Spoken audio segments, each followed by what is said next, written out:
like to follow Jesus. We've been exploring that the last couple of weeks. We started with darkness. Following Jesus begins with darkness because it comes in the middle of real life, right?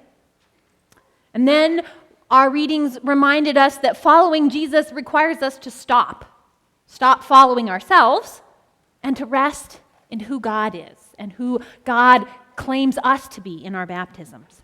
Now this week, if we ask what it means to follow Jesus, if we ask these texts that the lectionary gives us, the answer we might get is that it's personal. Following Jesus is personal. And that comes with a challenge, and that comes with a promise and some gift. So the first thing about it being personal to follow Jesus is that Jesus is an actual person, right? He has hands and feet and eyes to look at you. We often want to connect with God and have a spiritual experience. And that's not necessarily a bad thing. I've had a few wonderful experiential connections with God in my life, but it's not something that you can show up on any given Sunday or in any given forest or next to any given waterfall and say, I'm ready. Well, you can do that. That is exactly how far you get, right? They don't come on demand. Feelings and emotions are part of our life of faith, but they don't come when we want them. And that seems to be not exactly what following Jesus is about.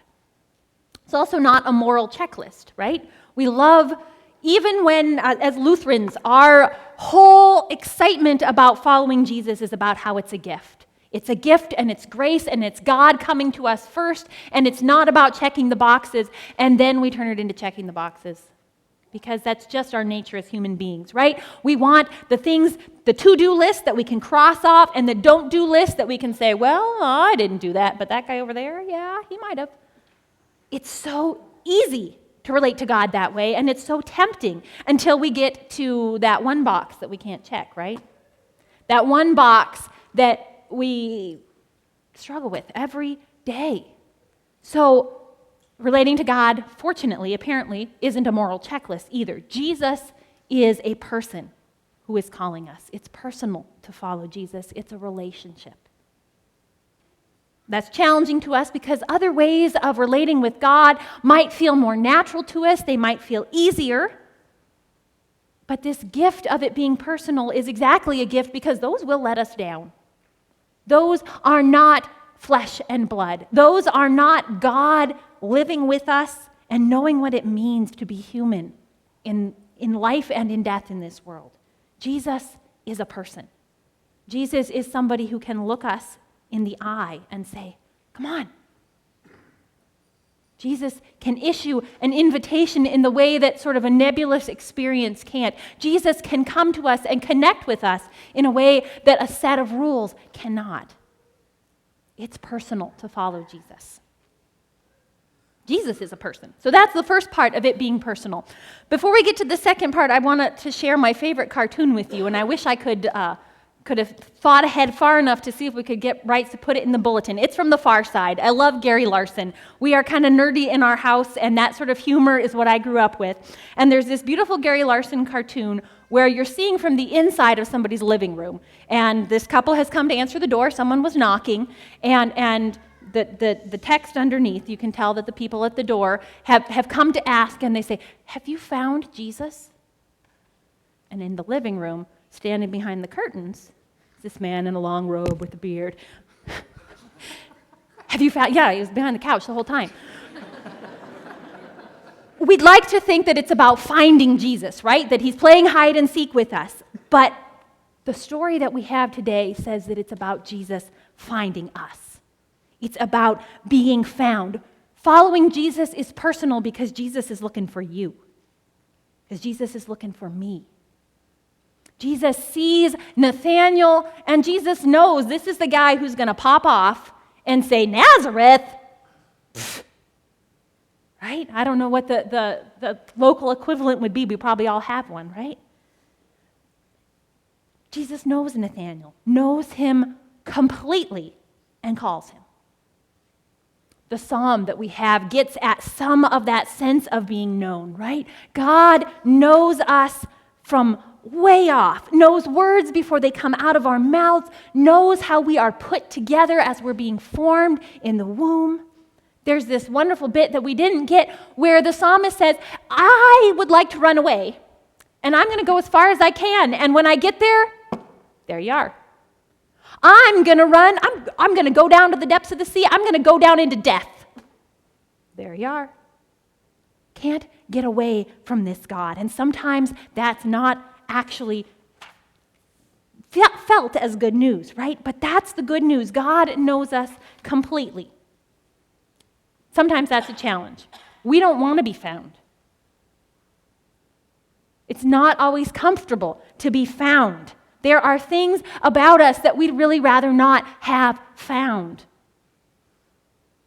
And God sees us, and Jesus knows us. The whole package. My colleague Chad here came and talked with some clergy this week and had this line that I just loved. He said, sometimes, most of the time, we send our very best representative to church each week, right? We send our very best self, the parts we're proudest of, the parts that we can polish up the best, and we put on our best clothes, and we comb the kids' hair, and we try to pretend like they're not squabbling, and that's who we send to church, right? And that's really who we send to public life generally. That's who we send to work. That's who we try to send to our friendships. And probably our family doesn't quite get all of that best representative. They might know a little bit more, but there's parts of us that we don't bring out in public, period. And Jesus sees it. Sometimes that might make us squirm, but Jesus sees it. And so when Jesus tells us that God is looking for us, He's not just looking for that shiny representative. He's not just looking for the parts that are publicly acceptable. God is looking for us, all of us. The snarky parts that sit under that tree and raise their eyebrow at the people that go by and think that this is so great, right? The us that we don't want to bring out into public. God wants that. God is looking for you, the whole person. God is looking for me in all of my parts, not just the shiny ones. And when Jesus calls me to follow, He's calling the whole person. And when He calls you to follow, He's calling all of you and all of your stuff to follow. And in fact, it's those weak places and it's those broken places that He is going to be active in our lives, where He is going to show up and find us and bring all kinds of transformation that we wouldn't know to expect, that we wouldn't be able to look for if we looked for it night and day. It's personal. Jesus is looking for you and calling me to follow. And then the last piece of it being personal to follow Jesus just is that it requires people, right? It requires connections. Jesus comes to Nathanael through Philip. Jesus comes to other people through us and comes to us through other people. Come and see. Did you hear that line today? Come and see. People have become Christians for thousands of years because they've come to see. There are writings describing early Christian communities from people who aren't a part that say, see those Christians, how they love one another.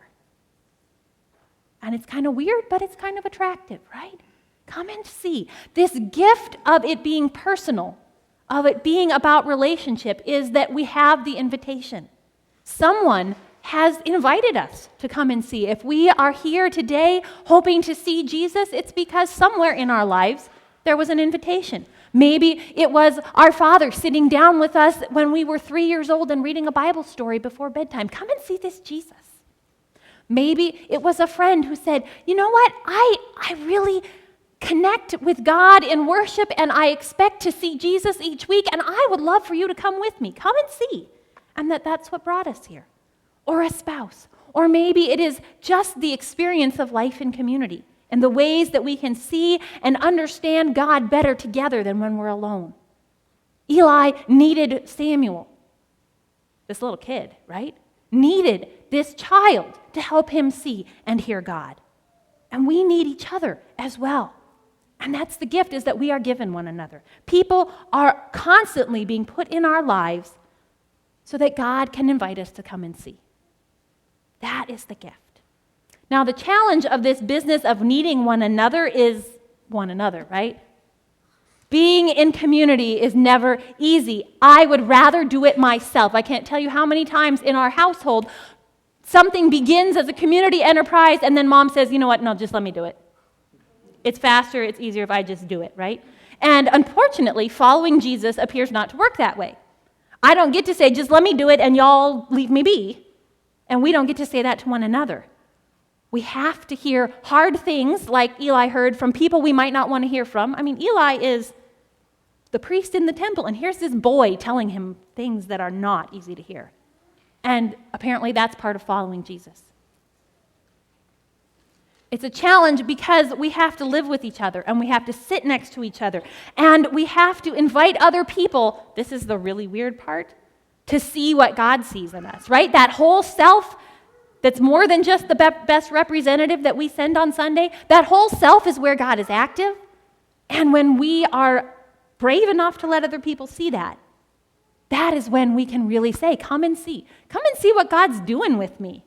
Not that he's making me into this glorious saint, but I got through today, and I think I might get through tomorrow because God is at work in my life, right? Come and see. It is challenging because we'd really like, or we think that evangelism and sharing this good news of Jesus is going to be about smacking somebody upside the head with the Bible, maybe because we've received such a smack before, or maybe we think that it's going to be about arguing and proving that we're right? Because we like to be right, and I have all kinds of good arguments for why I do what I do and why I think what I think and why I trust who I trust, but that's not what happens here in Scripture. Philip hears Nathanael, and instead of saying, yeah, but, he just says, well, come and see, right? Our task isn't to prove Jesus' existence. Our task isn't even to persuade people by our wonderful testimonies. It's simply to say, come and see. Come and see. Come and see what God is doing in the world. Come and see what God is doing in my life. Come and see that beautiful part of creation that just made me go, oh.